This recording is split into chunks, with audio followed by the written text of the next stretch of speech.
partial and total internal reflection.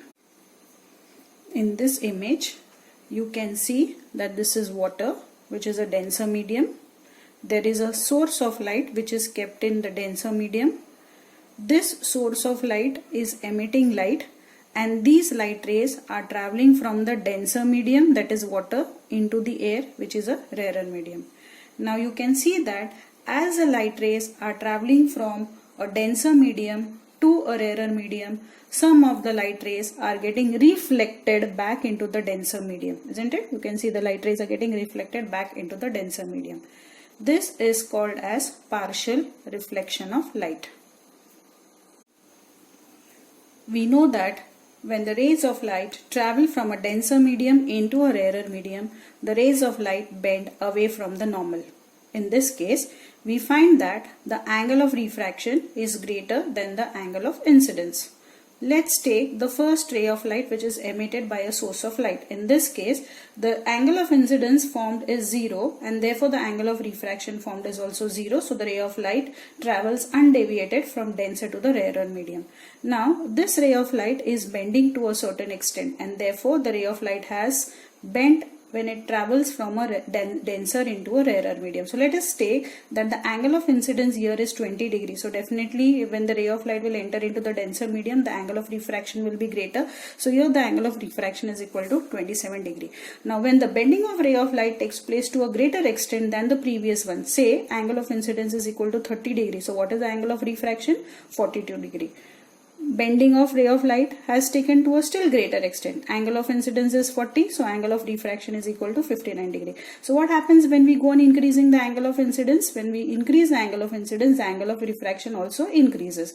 Now a time comes when for a particular angle of incidence, the angle of refraction becomes equal to 90 degree, isn't it? Say for example, in this case, the angle of incidence is 48.8 degrees. So in this case, the angle of refraction, angle R, has become equal to 90 degree. So this angle of incidence for which the angle of refraction becomes equals to 90 degrees is called as the critical angle of incidence.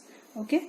And if we increase the angle of incidence beyond the value of critical angle, then we find that the rays of light instead of traveling from the denser medium into the rarer medium, bend back into the denser medium. Okay, for example, if the critical angle was 48.8 degrees and when the angle of incidence was increased beyond the critical value, that is, it was taken to be 60 degrees, then in that case what has happened? The ray of light has bent back into the denser medium. So such kind of reflection is called as total internal reflection, or TIR. So what is partial internal reflection? Whenever light rays travel from a denser medium to a rarer medium, we find that the reflection takes place partially at the interface. Some of the light rays bend back into the denser medium. We call this as partial internal reflection. Now we also know that angle of incidence is smaller than the angle of refraction. If we gradually increase the angle of incidence, the angle of refraction also goes on increasing. Now the angle of incidence for which the angle of refraction is equal to 90 degree is called as a critical angle of incidence.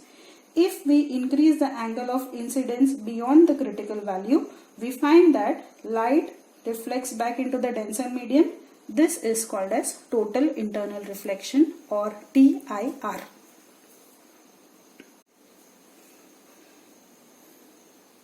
Rainbow formation.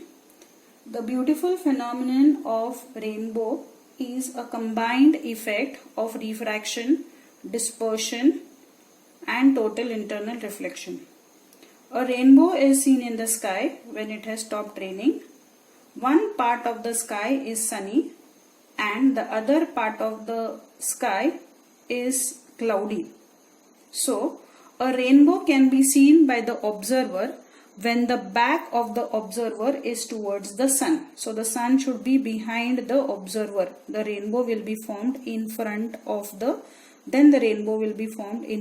observer. Now there are two types of rainbows, primary rainbows and secondary rainbows. In this case we are going to study only the primary rainbow. Okay. Now when it has stopped raining and when half of the part of the sky is sunny and half of the part of the sky is cloudy, there are many water droplets which are present in the air. These tiny droplets act as tiny prisms. So let us consider one droplet of water which acts as a tiny prism. So this is a droplet of water, a spherical droplet of water. We find that the sunlight falls on the droplet. As the sunlight hits the air-water interface, refraction of light takes place, that is bending of the light takes place.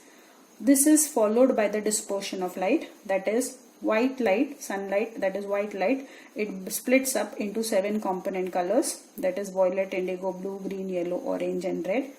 After the dispersion of light takes place, the light rays does not travel into the rarer medium once again, because here you can see the light rays traveling from a rarer medium to a denser medium. When the light ray hits the interface of water and air, it does not travel back into the air. Instead, it undergoes total internal reflection. Why must this be happening? Because in this case, the critical angle must be, the angle of incidence must be greater than the critical angle, and therefore total internal reflection takes place. And after the ray of light undergoes total internal reflection and hits the water-air interface, once again refraction of light takes place. Now the refractive index of water is different for different colors, and therefore the bending of ray of light takes place to different extents, as we know that the speed of light is different for different colors. Okay, now we find that the red color has a maximum speed and a longest or a largest wavelength of 700 nanometers. So what do we find here? That the red color bends the least. Okay, and it is always formed in the upper part of the spectrum, or it is always found on the upper part of the rainbow.